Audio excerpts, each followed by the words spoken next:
नमस्कार, स्वागत है आप सभी का सनसेट टीवी पर। आपके साथ मैं हूं दीक्षा कोहली। बुलेटिन में हर अहम खबर पर डालेंगे नजर। आइए शुरुआत करते हैं हेडलाइंस के साथ। जापान में शिंजो आबे को अंतिम विदाई, प्रधानमंत्री समेत दुनिया भर के नेताओं ने दी श्रद्धांजलि। फूमियो किशिदा ने स्वतंत्र और मुक्त हिंद प्रशांत के लिए भारत के साथ काम करने की जताई इच्छा। शिवसेना के उद्धव गुट को सुप्रीम कोर्ट से झटका, असली शिवसेना तय करने वाली चुनाव आयोग की कार्रवाई पर रोक से इनकार। संविधान पीठ पे मामले की चल रही सुनवाई। राजस्थान कांग्रेस में जारी संकट के बीच सचिन पायलट पहुंचे दिल्ली। पर्यवेक्षकों ने सोनिया गांधी को सौंपी रिपोर्ट। अध्यक्ष चुनाव के लिए 30 सितंबर को नामांकन पत्र दाखिल करेंगे शशि थरूर। पीएफआई के खिलाफ नए सिरे से कार्रवाई, 7 राज्यों में पीएफआई के ठिकानों पर छापेमारी, 150 से अधिक लिए गए हिरासत में। 2020 के दादा साहेब फाल्के पुरस्कार का ऐलान, मशहूर अभिनेत्री आशा पारेख को मिलेगा सम्मान। 5 दशक तक चले अभिनय जीवन की शुरुआत महज 10 साल की आयु में की थी।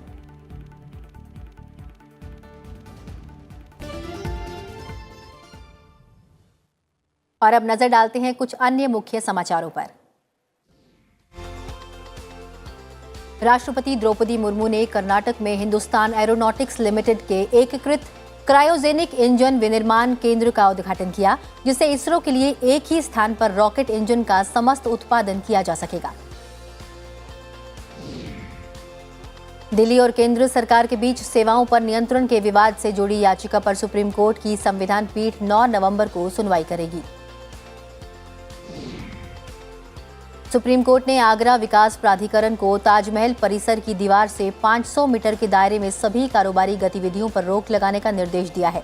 पीठ ने आगरा विकास प्राधिकरण को आदेश पर अमल सुनिश्चित करने को कहा है। सुप्रीम कोर्ट के कॉलेजियम ने बंबई हाई कोर्ट के मुख्य न्यायाधीश न्यायमूर्ति दीपांकर दत्ता को उच्चतम न्यायालय का न्यायाधीश नियुक्त करने की अनुशंसा की है। सुप्रीम कोर्ट ने नौकरियों दाखिलों में आर्थिक रूप से कमजोर वर्ग को 10% आरक्षण पर संवैधानिक संशोधन को चुनौती देने वाली याचिकाओं पर फैसला सुरक्षित रख लिया है। इलाहाबाद हाई कोर्ट की लखनऊ पीठ ने 2000 में हुई हत्या के एक मामले में केंद्रीय गृह राज्य मंत्री अजय मिश्रा के खिलाफ राज्य सरकार की ओर से दायर अपील पर सुनवाई 17 अक्टूबर तक टाल दी है। बांग्लादेश में पांचागढ़ की कारातोया नदी में हुई नाव दुर्घटना में मृतकों की संख्या 50 हो गई है। मृतकों में 24 महिलाएं, 15 पुरुष और 11 बच्चे शामिल हैं। 29 व्यक्ति अब भी लापता हैं। संयुक्त राष्ट्र की परमाणु निगरानी इकाई के प्रमुख ने कहा कि उन्होंने ईरान में अघोषित स्थलों पर पाए गए मानव निर्मित यूरेनियम कणों की चल रही जांच को लेकर वियना में अपनी ईरानी समकक्ष से मुलाकात की है। एशियाई विकास बैंक ने एशिया प्रशांत क्षेत्र की खाद्य सुरक्षा के लिए 14 अरब अमेरिकी डॉलर की वित्तीय सहायता देने की घोषणा की है। ये क्षेत्र रूस यूक्रेन युद्ध और वैश्विक जलवायु परिवर्तन के चलते खासतौर से चुनौतियों का सामना कर रहा है। समुद्री चक्रवात यान ने मूसलाधार बारिश और तेज रफ्तार से चलती हवाओं के साथ क्यूबा के पश्चिम तट पर दस्तक दी है। ये तूफान तेज गति के साथ उत्तर की ओर बढ़ रहा है। इसके फ्लोरिडा के तट पर पहुंचने के आसार हैं।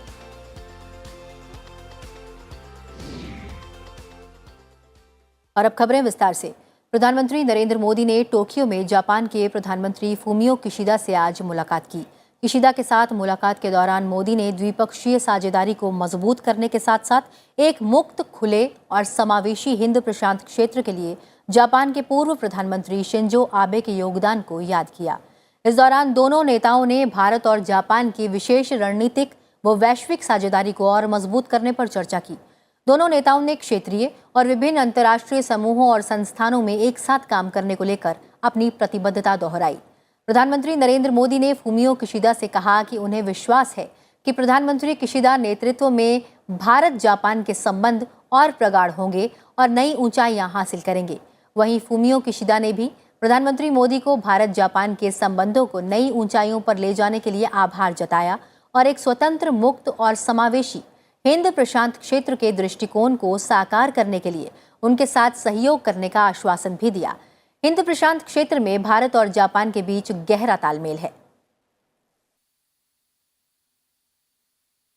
लेकिन मुझे विश्वास है कि आपके नेतृत्व में भारत जापान संबंध और अधिक गहरे होंगे और अधिक ऊंचाइयों को पार करेंगे और हम विश्व में समस्याओं के समाधान में एक उचित भूमिका निभाने के लिए समर्थ बनेंगे, ऐसा मेरा पूरा विश्वास है।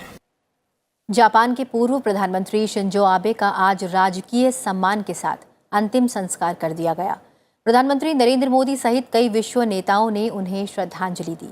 सबसे पहले आबे की पत्नी अकी आबे जापान की पारंपरिक पोशाक पहने बुडोकान हॉल में अस्थि कलश लेकर पहुंची। कलश एक लकड़ी के बक्से में था, जिस पर बैंगनी और सुनहरे रंग की धारियों वाला एक कपड़ा लिपटा था। सफेद पोशाक पहने रक्षा कर्मियों ने आबे की अस्थियों वाला कलश लिया और उसे सफेद व पीले फूलों से सजे एक आसन पर रख दिया। इस दौरान अकी आबे के बाद प्रधानमंत्री फूमियो किशिदा सहित सरकार के कई प्रतिनिधियों ने संवेदना व्यक्त करते हुए भाषण दिए। शिंजो आबे के राजकीय अंतिम संस्कार में हिस्सा लेने के लिए प्रधानमंत्री नरेंद्र मोदी टोक्यो में थे। उन्होंने पुष्पगुच्छ चढ़ाकर जापान के पूर्व प्रधानमंत्री को अपनी भावभीनी श्रद्धांजलि अर्पित की।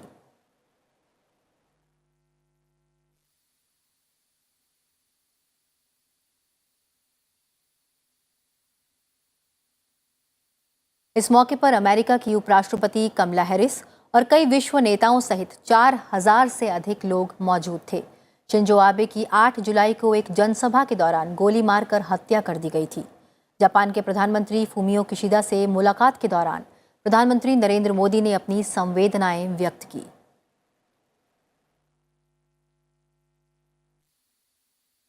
अपने आप को ज्यादा शोकातुर अनुभव कर रहा हूं, क्योंकि पिछली बार जब मैं आया तब अभय शांत से बहुत लंबी बातें हुई थी और कभी सोचा ही नहीं था कि जाने के बाद ऐसी खबर सुनने के नौबत आएगी। भारत और जापान के संबंधों को नई ऊंचाई पर भी ले गए और बहुत क्षेत्रों में उसका विस्तार भी किया। रक्षा मंत्री राजनाथ सिंह ने कहा है कि भारत ने 2025 तक रक्षा विनिर्माण क्षेत्र में 1.75 लाख करोड़ रुपए के कारोबार का लक्ष्य रखा है और सैन्य उपकरणों के घरेलू उत्पादन को बढ़ावा देना सरकार की प्राथमिकता है। दिल्ली में भारतीय रक्षा विनिर्माता संस्था के 5वें वार्षिक अधिवेशन को संबोधित करते हुए उन्होंने कहा कि सरकार ने घरेलू रक्षा उद्योगों को समर्थन देने के प्रयासों के तहत घरेलू कंपनियों से सैन्य उपकरणों की खरीद के लिए इस साल के रक्षा बजट में लगभग 85,000 करोड़ रुपए की राशि अलग से रखी है। राजनाथ सिंह ने कहा कि रक्षा मंत्रालय अलग अलग समय सीमा के बाद 309 रक्षा वस्तुओं का आयात न करने से संबंधित 3 सूची पहले ही जारी कर चुका है। 2022-2023 के लिए 68% यानी लगभग 85,000 करोड़ कर दिया गया है और उसमें से भी 25% राशि केवल डोमेस्टिक प्राइवेट सेक्टर के लिए रिजर्व्ड है। सुप्रीम कोर्ट से शिवसेना के उद्धव ठाकरे गुट को झटका लगा है। कोर्ट ने असली शिवसेना के दावे पर चुनाव आयोग की सुनवाई पर रोक लगाने से इनकार कर दिया है। बता दें कि सुप्रीम कोर्ट ने चुनाव आयोग को यह तय करने की अनुमति दे दी है कि उद्धव ठाकरे और एकनाथ शिंदे के बीच किस गुट को असली शिवसेना पार्टी के रूप में मान्यता दी जाए और पार्टी का चिन्ह आवंटित किया जाए। सुप्रीम कोर्ट ने उद्धव ठाकरे समूह की याचिका को खारिज कर दिया है। उच्चतम न्यायालय की संविधान पीठ उद्धव ठाकरे के नेतृत्व वाले खेमे की उस अर्जी पर सुनवाई कर रही है जिसमें निर्वाचन आयोग को असली शिवसेना को लेकर एकनाथ शिंदे के नेतृत्व वाले खेमे के दावे पर निर्णय लेने से रोकने का अनुरोध किया गया था। सुप्रीम कोर्ट ने 23 अगस्त को शिवसेना के दोनों गुटों की ओर से दाखिल उन याचिकाओं को 5 सदस्यीय संविधान पीठ के पास भेज दिया था, जिसमें दल बदल, विलय और अयोग्यता से जुड़े कई संवैधानिक सवाल उठाए गए हैं। सुप्रीम कोर्ट ने आज पहली बार अपनी संविधान पीठ की कार्यवाही का सीधा प्रसारण शुरू किया।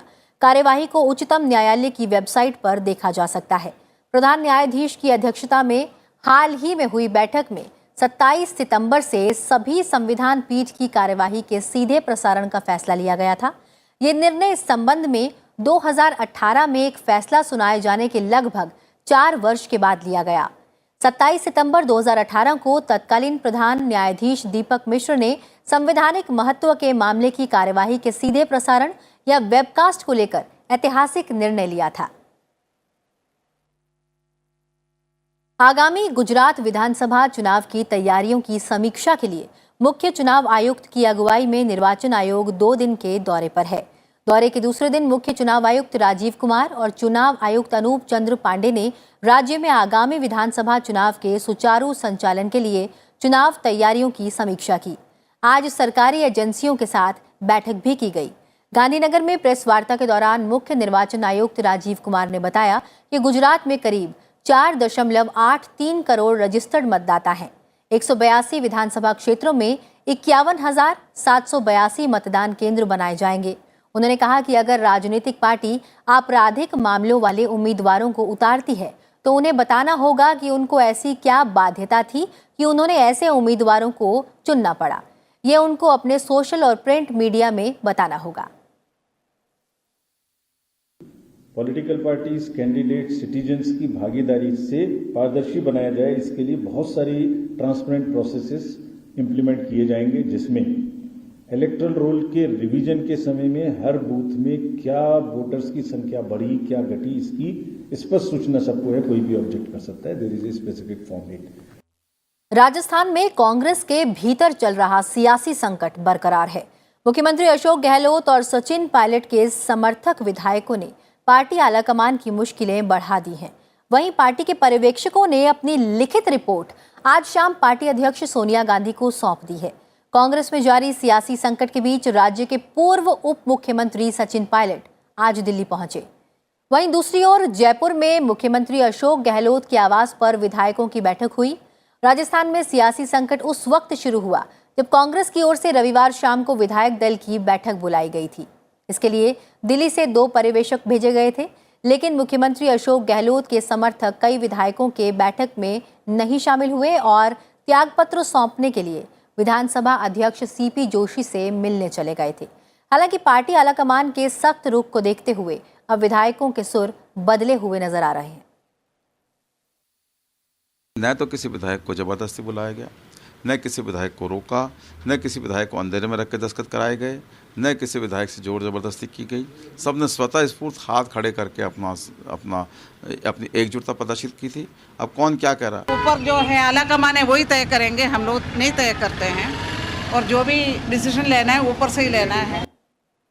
कांग्रेस के वरिष्ठ नेता शशि थरूर पार्टी अध्यक्ष पद के चुनाव के लिए 30 सितंबर को पूर्वा 11 बजे नामांकन पत्र दाखिल करेंगे। पार्टी के केंद्रीय चुनाव प्राधिकरण के प्रमुख मधुसूदन मिस्त्री ने ये जानकारी दी। कांग्रेस अध्यक्ष पद के चुनाव के लिए घोषित कार्यक्रम के अनुसार अधिसूचना 22 सितंबर को जारी की गई और नामांकन पत्र दाखिल करने की प्रक्रिया 24 सितंबर से आरंभ हुई तथा 30 सितंबर तक ये प्रक्रिया चलेगी। नामांकन पत्र वापस लेने की अंतिम तिथि 8 अक्टूबर है। एक से अधिक उम्मीदवार होने पर 17 अक्टूबर को मतदान होगा और नतीजे 19 अक्टूबर को घोषित किए जाएंगे। देश के 7 राज्यों में पॉपुलर फ्रंट ऑफ इंडिया के विभिन्न ठिकानों पर की गई कार्रवाई के दौरान उससे जुड़े 150 से अधिक लोगों को हिरासत में लिया गया या गिरफ्तार किया गया है। पीएफआई के खिलाफ इसी तरह की कार्रवाई 5 दिन पहले भी की गई थी। छापेमारी की कार्रवाई कर्नाटक, गुजरात, दिल्ली, महाराष्ट्र, असम और मध्य प्रदेश की राज्य पुलिस ने की है। छापेमारी के दौरान पुलिस ने असम में 25, महाराष्ट्र में 4 और दिल्ली में 30 लोगों को हिरासत में लिया है। मध्य प्रदेश में 21, गुजरात में 10 लोगों को और कर्नाटक में भी कई लोगों को हिरासत में लिया गया है। असम से पीएफआई के 25 कार्यकर्ताओं को गिरफ्तार किया गया है। जिन इलाकों में छापेमारी की जा रही है वहां पर एहतियातन अर्धसैनिक बलों को तैनात किया गया है। पीएफआई की स्थापना वर्ष 2006 में केरल में की गई थी। एनआईए के नेतृत्व में विभिन्न एजेंसियों की टीमों ने 22 सितंबर को देश में आतंकवादी गतिविधियों का समर्थन करने के आरोप में पीएफआई के खिलाफ 15 राज्यों में छापेमारी की थी और उसके 106 नेताओं और कार्यकर्ताओं को गिरफ्तार किया था। एनआईए पीएफआई की संलिप्तता वाले 19 मामलों की जांच कर रही है। उत्तर प्रदेश के जनपदीय पुलिस, एसटीएफ तथा एटीएस के द्वारा संयुक्त रूप से प्रदेश के 26 जनपदों में एक साथ संस्था के पदाधिकारियों एवं उसके सदस्यों के ठिकानों पर रेड की गई, जिसमें कुल 57 व्यक्ति हिरासत में लिए गए हैं। विश्व पर्यटन दिवस के अवसर पर उत्तराखंड राज्य को बेस्ट एडवेंचर टूरिज्म डेस्टिनेशन और पर्यटन के सर्वांगीण विकास के लिए प्रथम पुरस्कार मिला है। प्रदेश के पर्यटन और संस्कृति मंत्री सतपाल महाराज ने दिल्ली स्थित विज्ञान भवन में एक कार्यक्रम के दौरान उपराष्ट्रपति जगदीप धनखड़ से ये पुरस्कार हासिल किया। इस मौके पर उपराष्ट्रपति ने कहा कि आज भारत को पर्यटन के लिए स्वर्ग के रूप में उल्लेखित किया जाता है। उन्होंने लोगों को अंतर्राष्ट्रीय यात्रा को देखने से पहले घरेलू पर्यटन स्थलों का भ्रमण करने की सलाह दी। देश के इतिहास और समृद्ध सांस्कृतिक विरासत का जिक्र करते हुए उन्होंने कहा कि देश के अधिकांश पर्यटन स्थलों का हमारे इतिहास, लोक कलाओं और प्राचीन ग्रंथों से गहरा संबंध है। Something amazing you'll find. Different region, different language, different religion, different cuisine, but there is that innate connect. And that is the sublimity of our culture. Ranging from the snow-capped peaks of Himalayas, sandy beaches of Odisha, deserts of Rajasthan, deltaic region of Sundarbans, tea gardens of Assam, Darjeeling, backwaters of Kerala, and these are facets only to name a few. और आज की खबर में वक्त हो चला एक छोटे से ब्रेक का। जल्द हाजिर होंगे, बने रहिए संसद टीवी के साथ।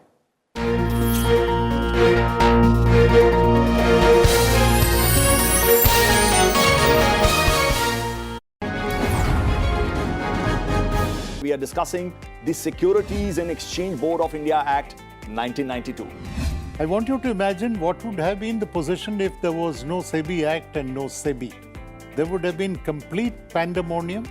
The strong would have walked over the weak in the securities market. It protects the investors and it develops the market and also regulates the market so that all stakeholders of the market and the security holders are all protected. Watch with us 75 years, laws that shaped India.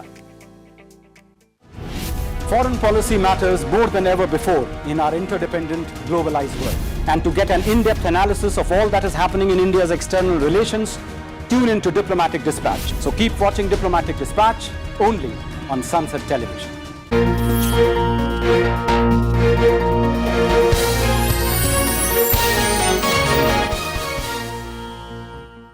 Break के बाद आप सभी का स्वागत है। आप देख रहे हैं आज की खबर। बढ़ते हैं आगे और बात करते हैं राज्यों से जुड़ी हुई खबरों की।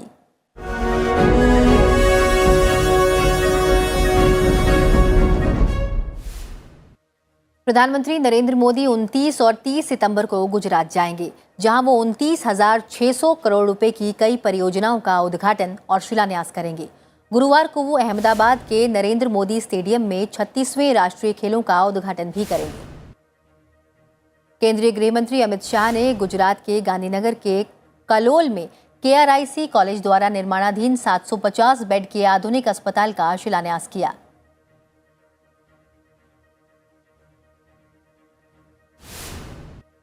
कांग्रेस की भारत जोड़ो यात्रा के तहत राहुल गांधी ने पार्टी के सैकड़ों कार्यकर्ताओं और समर्थकों के साथ केरल के मलप्पुरम जिले से पदयात्रा फिर शुरू की। उत्तराखंड के मुख्यमंत्री पुष्कर सिंह धामी ने अंकिता भंडारी हत्याकांड के दोषियों को जल्द से जल्द सजा दिलाने के लिए न्यायालय से फास्ट ट्रैक अदालत गठित करने का अनुरोध किया है। दिल्ली उच्च न्यायालय ने आम आदमी पार्टी और इसके कई नेताओं को उपराज्यपाल विनय सक्सेना पर झूठे आरोप लगाने से बचने का निर्देश दिया है। साथ ही सोशल मीडिया पर उपराज्यपाल के खिलाफ आपत्तिजनक पोस्ट, वीडियोज और ट्वीट हटाने के लिए भी कहा है। आंध्र प्रदेश केंद्रीय बिजली वितरण निगम लिमिटेड ने कार्यालय में 1 अक्टूबर से ड्यूटी के दौरान मोबाइल फोन का इस्तेमाल करने पर प्रतिबंध लगा दिया है। DRDO ने ओडिशा तट से बहुत कम दूरी की वायु रक्षा प्रणाली मिसाइल का सफल परीक्षण किया है। इसे पोर्टेबल लॉन्चर से लॉन्च किया गया है। भारतीय वायुसेना की सूर्य किरण एरोबेटिक्स की टीम ने गुवाहाटी में ब्रह्मपुत्र नदी के लाचित घाट पर करतब दिखाए। इस दौरान असम के मुख्यमंत्री हिमंत बिस्वा शर्मा मौजूद रहे।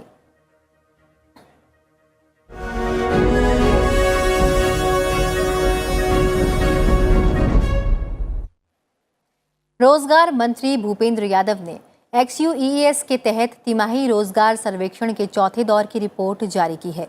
चौथी तिमाही की रिपोर्ट जारी करते हुए केंद्रीय मंत्री ने कहा कि अर्थव्यवस्था के चुने हुए क्षेत्रों में रोजगार में बढ़ोतरी के रुझान दिख रहे हैं। चौथे राउंड के दौरान 5.31 लाख प्रतिष्ठानों में अनुमानित रूप से कुल 3.18 करोड़ कामगार काम कर रहे हैं। तीसरी तिमाही में यह आंकड़ा 3.14 करोड़ था। दिल्ली में यमुना नदी के तटवर्ती निचले इलाकों में रहने वाले लोगों को निकालने के लिए अलर्ट घोषित किया गया है। यमुना नदी का जलस्तर खतरे के निशान 205.33 मीटर से ऊपर 206.16 मीटर तक पहुंच गया है, जो ऊपरी जल ग्रहण क्षेत्रों में लगातार बारिश के बाद इस साल जलस्तर में अब तक की सबसे अधिक वृद्धि है। नदी के तटवर्ती निचले इलाकों को खाली कराया जा रहा है और लोगों को ऊंचाई वाले स्थानों पर भेजा जा रहा है। 2 महीने के भीतर ये दूसरी बार है जब अधिकारियों ने बाढ़ जैसे हालात के कारण निचले इलाकों में रहने वाले लोगों को सुरक्षित स्थान पर पहुंचाया है। तेलंगाना में भारी बारिश के बाद हैदराबाद स्थित कई जिलों में जलभराव की वजह से लोगों को मुश्किलों का सामना करना पड़ा है। हैदराबाद शहर के कई इलाकों में भारी बारिश के बाद सड़कें जलमग्न हो गई। जलभराव की वजह से यातायात प्रभावित रहा। Banjara hills, jubilee hills, Ameerpet और पुंजा गुट्टा के कई हिस्सों में बारिश की वजह से लोगों को मुश्किलों का सामना करना पड़ा। प्रदेश के कई जिलों में अगले 24 घंटे तक बारिश का अनुमान है, जिससे हालात बिगड़ सकते हैं।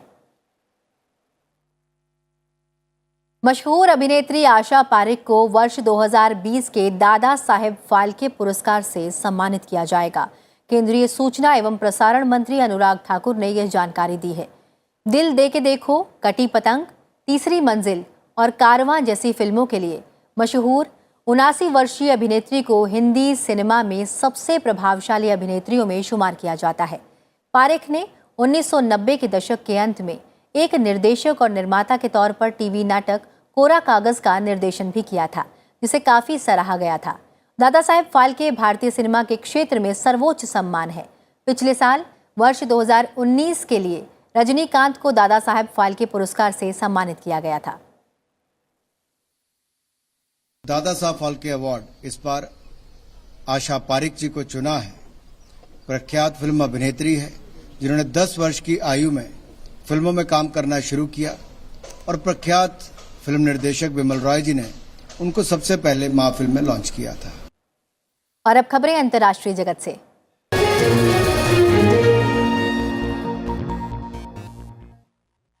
विदेश मंत्री एस जयशंकर ने वॉशिंगटन में अमेरिका के रक्षा मंत्री लॉयड जे ऑस्टिन से मुलाकात की है।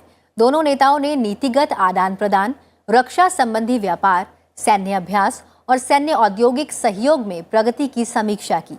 उन्होंने यूक्रेन संघर्ष, हिंद प्रशांत क्षेत्र के घटनाक्रमों, समुद्री चुनौतियों और क्षेत्रीय मुद्दों पर भी विचार किया। डॉक्टर एस जयशंकर ने अमेरिकी वाणिज्य मंत्री गिना राइमोंडो से भी मुलाकात की। बातचीत के दौरान समायोजी आपूर्ति श्रृंखला, हिंद प्रशांत आर्थिक रूपरेखा, उच्च प्रौद्योगिकी सहयोग, सेमीकंडक्टर और व्यापार संवर्धन पर चर्चा हुई।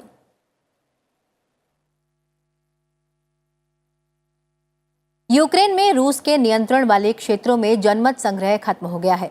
इस चुनाव के तहत हो रहा जनमत संग्रह नियंत्रण वाले क्षेत्रों को रूस में शामिल होने की भूमिका साबित होगी।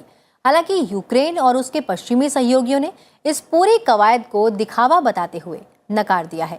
मतदान के अंतिम दौर में क्रेमलिन के एक वरिष्ठ अधिकारी ने बेहद रूखे शब्दों में चेतावनी जारी की है कि रूस के नियंत्रण वाले क्षेत्रों में यूक्रेन की बढ़त को रोकने के लिए रूस परमाणु हथियार का उपयोग करने को तैयार है।